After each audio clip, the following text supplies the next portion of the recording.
Cricket টিমের performance হয়তো একদিনে উন্নয়ন হবে না, বাট আমরা একটা প্রসেস রেডি করবো। উপদেষ্টার কলের সাথে তো এটার কোনো সম্পর্ক নেই, উপদেষ্টা তো সিলেক্টর না। একটা সাংবাদিক কালকে বলেছে আপনি সবথেকে গরিব প্রেসিডেন্ট, যতগুলো প্রেসিডেন্ট বাংলাদেশে এসছে। আমার এই মুহূর্তে আমার কাছে কিছু নেই, আমি ওইভাবে কিছু করিও না।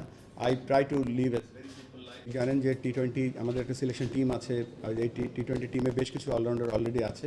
আর সাকিবের ব্যাপারটা বলছি, সাকিব তো world one of the finest allrounder, এবং আমরা আশা করবো সাকিব ফিট থাকবে এবং ভালো ক্রিকেট খেলবে।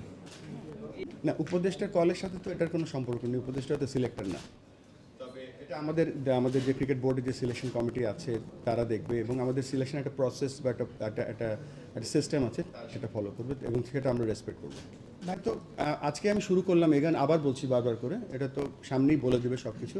তবে আমি এটা বিশ্বাস করি যে একটা ক্রিকেট দল বা একটা দেশ তখনই এগিয়ে যায় যখন দল হিসেবে কাজ করে।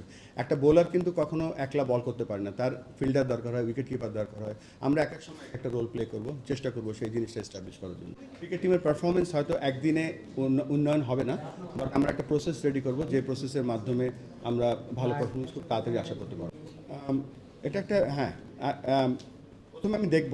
আমি এর আগেও বলেছি যে আমি পেশাদার লোক, আমি ক্রিকেট আমার পেশা। একসময় খেলতাম, তারপরে ক্রিকেট উন্নয়নের কাজ করছি। এটা আমি চ্যালেঞ্জ হিসেবে নিয়েছি। তারপর যদি আমি ভালো করি, আমি হয়তো এই কাজটাই হয়তো আমি আইসিসি ফিরে গিয়েও করতে পারি, বা এখানে যদি এখানে জানি না কি হবে, বাট আপাতত আমার লক্ষ্য হচ্ছে একটা শর্ট টার্মের জন্য ভালো করে এক্সপিরিয়েন্সে এমন কিছু মনে হয়নি যে তার কারো কথায় চলতে হতে পারে। ক্রিকেট একটা ভেরি আমি বলবো যে কালচারাল গেম। এটা ভেরি হাইলি টেকনিক্যাল গেম। এখানে ক্রিকেটটা কেউ কাউকে শেখাতে পারে না।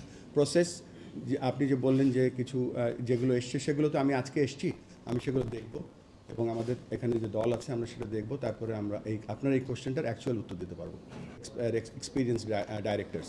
সো এখানে আমার মনে হয় যে নট অনলি প্লেয়ার ডেভেলপমেন্ট, আমি যে কথাটা বলেছি, বাংলাদেশের ক্রিকেট ইন বাংলাদেশ, সেটা আরও ভালো করে জানতে পারবো। আমার কাছে আমরা কিছু প্ল্যান করছি, সেই প্ল্যানগুলোর এক্সিকিউশন কাল থেকে আমরা শুরু করব। কালকে আমাদের প্ল্যানটা শেয়ার করব আমাদের বোর্ডের সাথে সবাই, তখন আমরা কাজ শুরু করব। আপনার যে প্রশ্নটা আছে, ক্রিকেটের ভাবমূর্তি নিচে নেমে গিয়েছে কিনা জানি না, বাট আমরা সামনের দিকে এগিয়ে নিয়ে যাওয়ার চেষ্টা করব। কেননা ক্রিকেট বাংলাদেশের একটা সবথেকে পপুলার খেলা, এবং ক্রিকেট এই খেলাটা যাতে সামনের দিকে এগিয়ে যেতে পারে। এবং আমার এর আগের অর্গানাইজেশন আইসিসি বাংলাদেশ নিয়ে অনেক গর্ব করে, বিকজ বাংলাদেশের যে ভিউয়ারশিপ আছে, বাংলাদেশের ক্রিকেট ফলোয়ার আছে, এটা ইভেনচুয়ালি এটা আইসিসির অ্যাকাউন্ট। সো চেষ্টা করব সেটা সামনের দিকে এগিয়ে নিয়ে যেতে। অবশ্যই ক্রিকেটের আশেপাশে ক্রিকেট সংক্রান্ত জিনিসগুলোও থাকবে।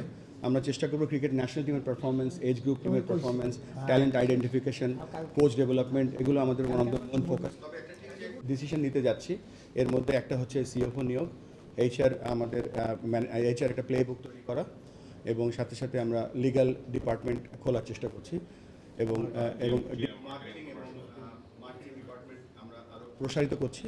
এবং আমাদের যে ফিউচার যে ট্রিপগুলো, আমাদের যে ইন্টারন্যাশনাল ইভেন্টগুলো আছে হোম অ্যান্ড অ্যাওয়ে, সেগুলো কীভাবে আমরা ব্যবহার করতে পারি কমার্শিয়ালি, সেই ব্যাপারগুলো আলোচনা করেছি।